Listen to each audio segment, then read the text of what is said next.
Okay, just to recap then. In section 2, we learned about a central angle in a circle. A central angle was when the vertex was at the center of the circle. The measure of a central angle was equal to the intercepted arc. So a central angle is equal to the arc it intercepts. In the last section, section 3 of chapter 11, we learned about an inscribed angle. An inscribed angle was an angle that had its vertex on the circle. And the measure of the inscribed angle was half of the intercepted arc. So if you knew the arc, you took half of it to get the inscribed angle. If you knew the inscribed angle, you multiplied it by 2 to get the intercepted arc. Well, today we're going to talk about another angle that's inside of a circle. It is inside, but it is not an inscribed angle, and it is not a central angle. It's an angle formed by two chords. Recall that chords are two segments that have their endpoints on a circle. When you have two chords that intersect, then the angle they form is equal to half the sum of the intercepted arcs. So when you have two chords that intersect and form an angle, then the angle equals half the sum of the intercepted arcs.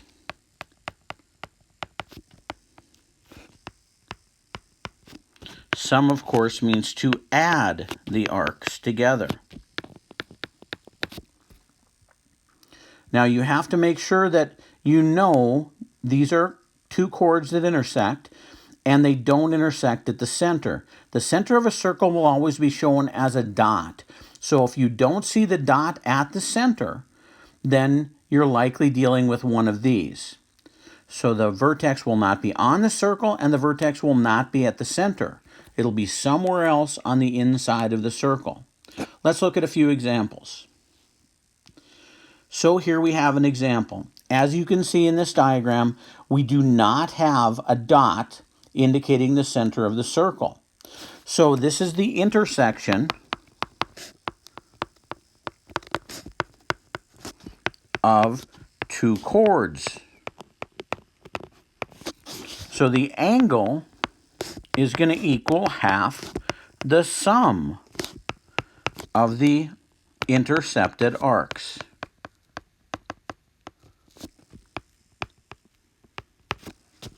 Okay, so let's first of all make sure we know the angle we're talking about. So we're talking about this angle right here. Well, the intercepted arcs, one of them would be this one out here. The other intercepted arc is found by extending the sides of the angles all the way through. And then you can see the other intercepted arc is over here. So that means that our angle X is going to be half of what we get when we add 130 plus 156. So when I add those two together, 130 plus 156, I get 286. And when I take half of that, I get 143. And that's what we mean by the angle formed by two chords equals half the sum of the intercepted arcs. Let's try a second example. Once again, when you look at this, you can see that we do not have a dot indicating the center of the circle. However, this time we're actually looking for an arc. So we're looking for this arc right here. Now the angle that would be associated with that arc would be this angle right there. That one wasn't given to us, but it's a linear pair. This is a linear pair right there. Since it's a linear pair, I can figure out how big that angle is. 102 plus y would equal 180 degrees. Recall from the first semester, a linear pair adds up to 180. So the y would be 78 degrees. So that means the angle in there is 78 degrees. And keep in mind that the angle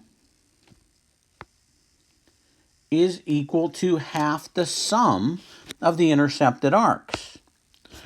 The angle equals half the sum of the intercepted arcs.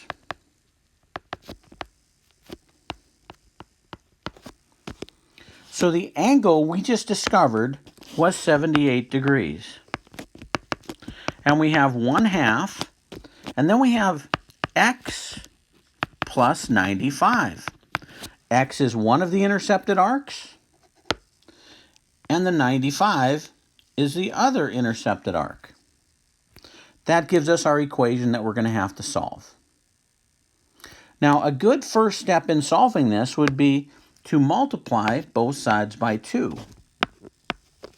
If we multiply both sides by 2, 2 times 78 gives us 156 over here.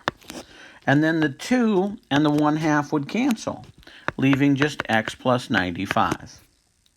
All we have to do to finish is subtract 95. So we find out that x would be equal to 61.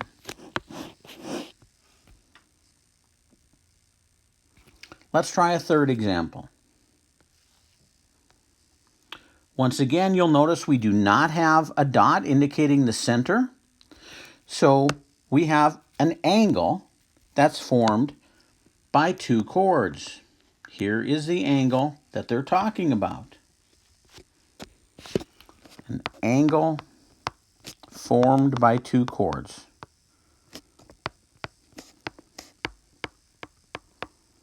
Now, as I've written on the 2 previous problems, the angle will be equal to half the sum of the arcs. Well, this is the angle. And these are the arcs. So if I just fill in that information, for the angle I'm going to put in 95. For the sum of the 2 arcs, I'm going to put 5x plus 4 plus x squared plus 9x plus 10. And now it's an algebra problem again. This time, we have some like terms in here. So let's combine those like terms. I just have a single x squared, but I have a 5x and a 9x, which would give me 14x. And I have a 10 and a 4, which is going to give me a 14. Now, just as on the previous problem, I think a good step would be to eliminate that fraction. We'll eliminate that fraction by multiplying by 2 on both sides. 2 times 95 gives me 190. The 2 and the 1/2 cancel, so I have x squared plus 14x plus 14. This is a quadratic equation, so we have to get 0 on one side so we can see if we can factor it. We'll subtract 190. If we subtract 190, 14 minus 190 gives us negative 176. Now, we're looking for things that multiply to give us 176, and then they have to subtract to give us 14. Okay, so let's see. I think we can use 22 and 8. 22 times 8, 176. So when we go to factor it, we'll put an x and an x in the front. We'll put 22 and 8 in the back. I want to end up with a positive 14, so I need a plus 22 and a minus 8. Positive 22x and a negative 8x would give me positive 14x. And 22 times 8 is negative 176. I set each of those two factors equal to 0. Add 8 on this one. Subtract 22 on this one. And now we have to check to see if both of those are valid geometry solutions. They're definitely both algebra solutions. The problem is, when I put this one in, when I check this one, I get a negative arc. Because 5 times negative 22 plus 4 comes out to be negative 106. So this one doesn't work. But the other one does. The other one checks out fine.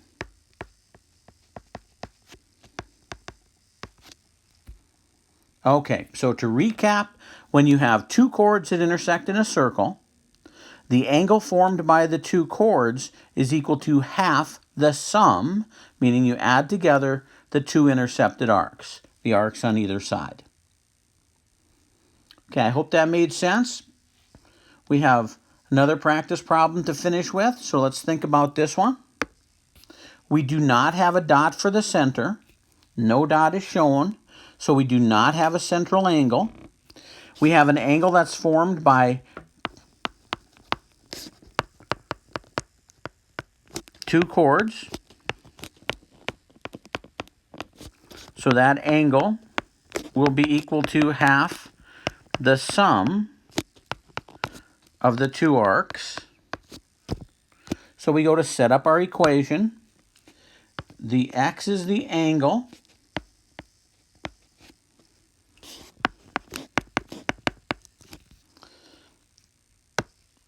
The 55 and the 65 are the arcs.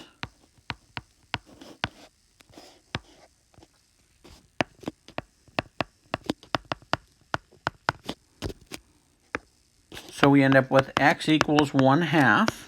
55 plus 65, 120. So x would be 60.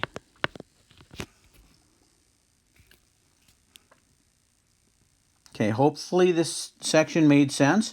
An angle formed by two chords, again, is equal to half the sum of the two intercepted arcs.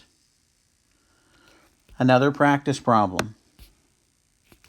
Once again, we have an angle formed by two chords. This is the angle.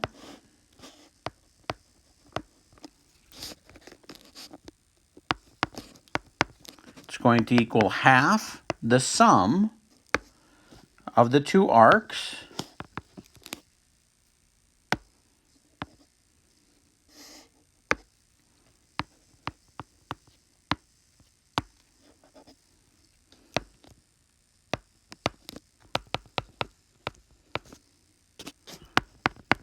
So I have 1/2, 260, 130 would be my answer.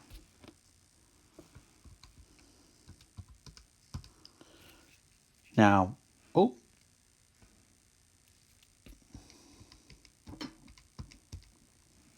yep, 130 is the answer. Okay, a last practice problem here. Again, angle formed by two chords.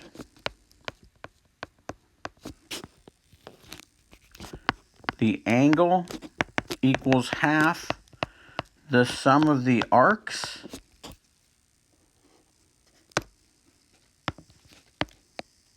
That's the angle.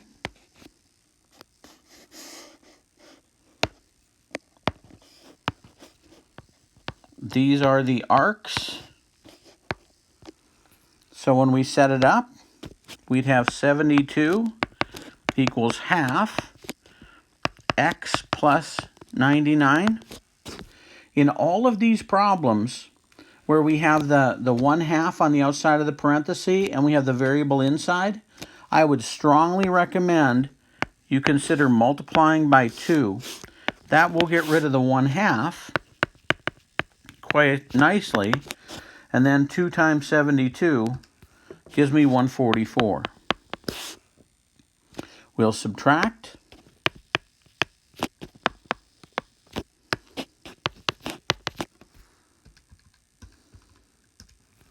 we get 45.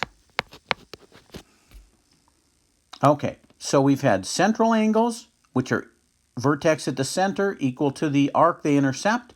Inscribed angles, vertex is on the circle, the angle is half of the intercepted arc. Or if you're given the angle and you want to find the arc, you multiply the angle by 2 to get the intercepted arc. And finally, today we have an angle formed by two chords, and that angle is equal to half the sum of the two intercepted arcs. Okay, you have a practice worksheet on this, and the key is, of course, on school